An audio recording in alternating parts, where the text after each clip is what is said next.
We could talk about some earnings that are sending some warning signs. How healthy is the average consumer?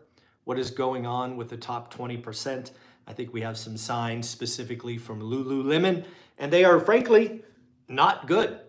What does Fed President Bostic have to say? What about Goldman Sachs? There is all kinds of stuff to talk about today. But first, I want to remind you, yesterday was a family day, so I didn't do any net new interviews. However, I did pull 3 videos out of the archives that you probably have never seen. One, I did shared with you a presentation from 2019 with Jim Ingersoll and the Deal Maker Summit. That interview was that discussion was one of the first times I got to share the one rental at a time story. It is about an hour long. Folks, if you ever wanted to see what I was like in 2019, take a look.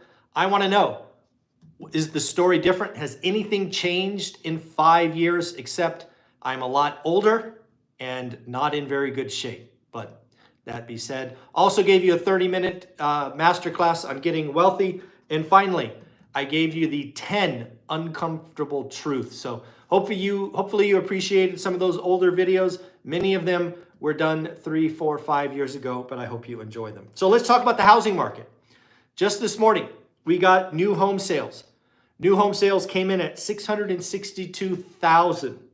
That was slightly below the estimate of 675, slightly above last month's reporting of 661.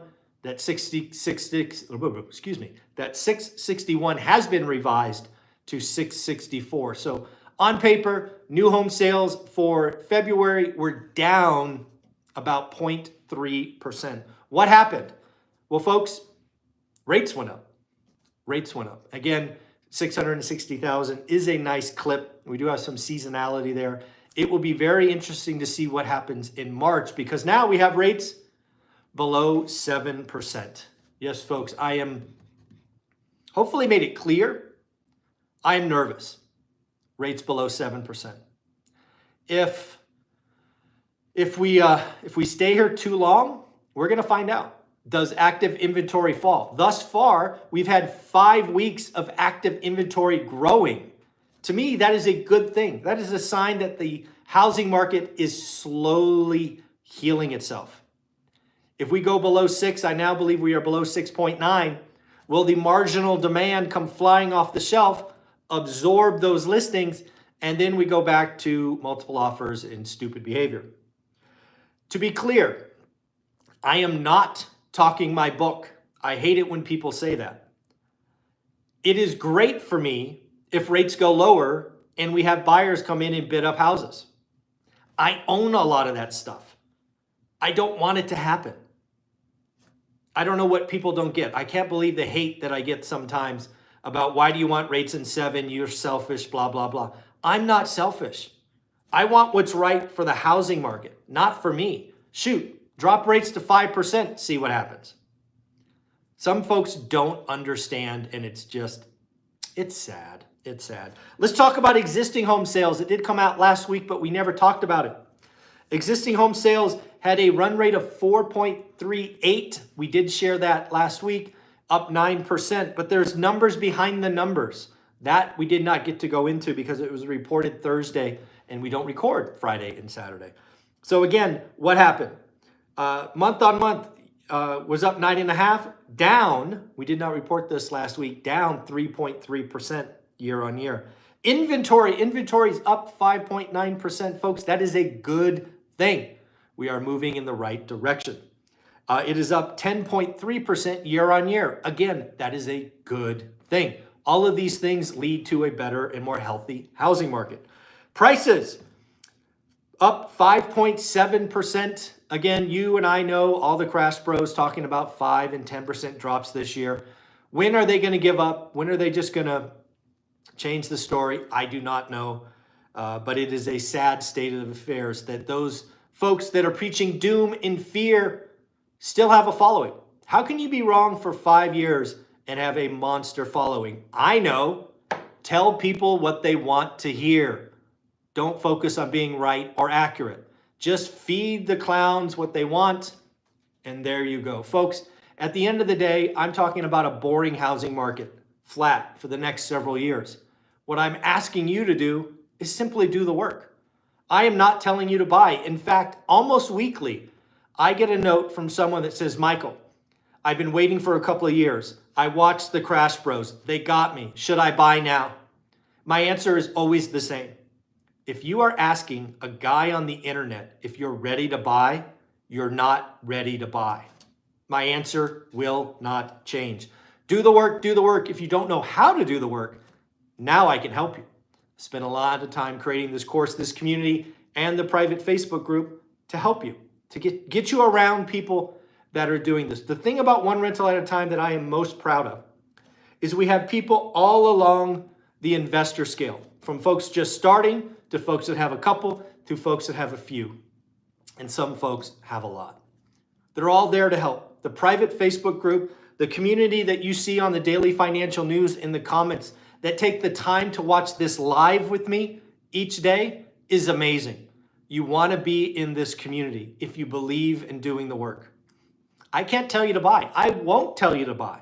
I will tell you to do the work. I'll show you how to do the work. That's all I can do. Other things that really, really, really frightened me. This scared me.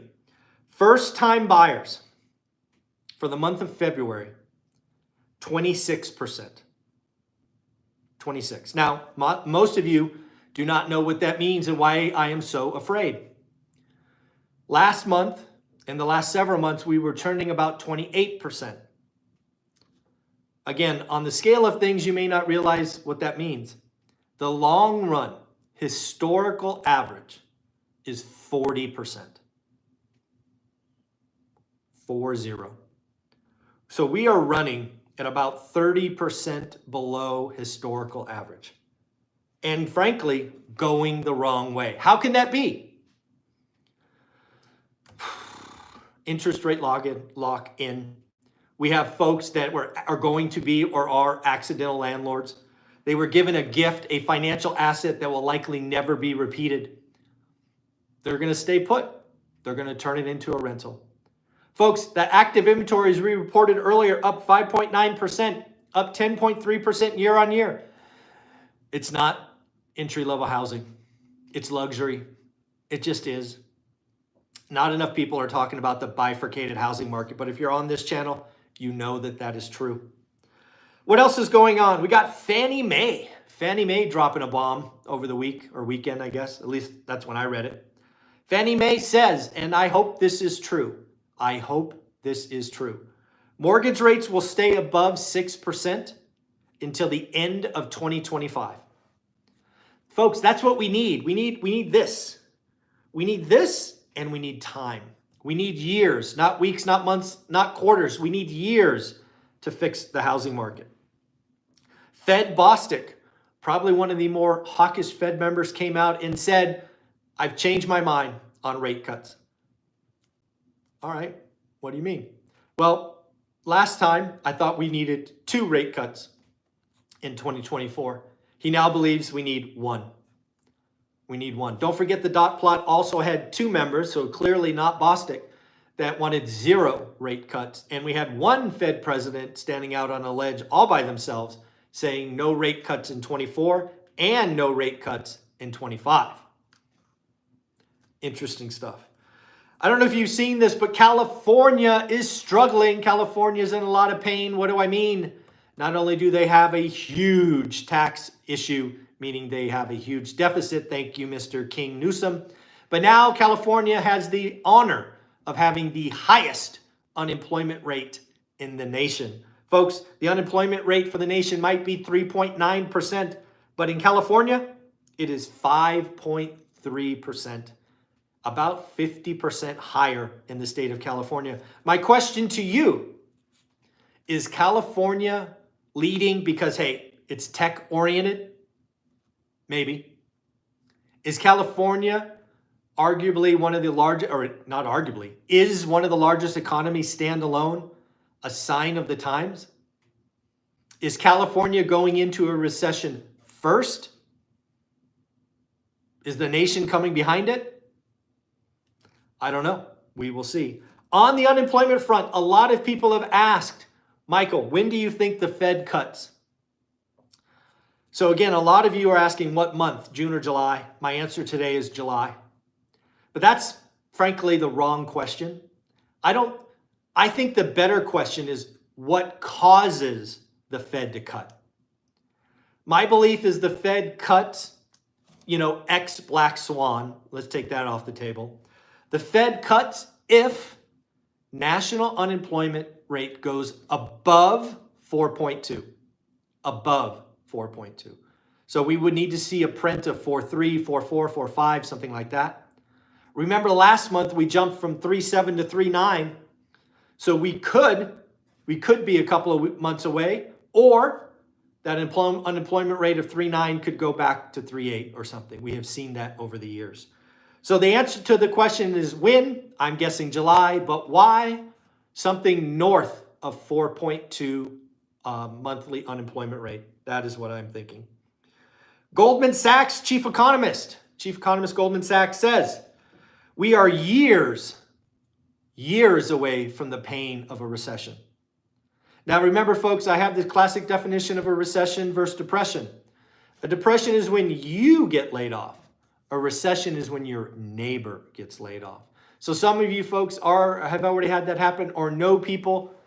That is the difference. But again, Goldman Sachs chief economist, no recession, no mass layoffs, no tepid consumer spending for a couple of years. Now, one of the biggest things that if you're going to study the consumer that you should do is you should study the top 20%. The top 20% of income is responsible for 50% of discretionary spending. I'll say that again. The top 20% of income earners are responsible for 50% of discretionary spending. So if the top 20% get scared or concerned, you could have a problem. So if you want to kind of track that, you should be tracking companies that serve or service that top 20%. Well, folks, we got an earnings announcement from Lululemon last week that should at worst be an early signal. Lululemon is talking about a sales slowdown in North America. I don't know about you, but what I know about Lululemon is they're not cheap. So if Lululemon is seeing a North American consumer that is scared, might be something to pay attention to. So let's see, anything else I want to talk about today? Oh, Redfin, will shout out the chief economist, Daryl Fairweather from Redfin. She's reporting today that the home appreciation on a monthly basis has returned to pre-pandemic levels. If you don't know what that means, that's about 0.5%. About 0.5% is the long run average of monthly appreciation. Shout out Redfin and Daryl Fairweather for reporting that, folks. At the end of the day, I hope you have an amazing day. Remember, the shirt I am wearing, Cash Flow Over Everything, is available for 5 or 6 days. You only have 5 or 6 days to buy this shirt. If you want to buy it, you want to have something unique, you want to have something that less than 100 people have, buy the shirt Cash Flow Over Everything, add it to your One Rental at a Time collection.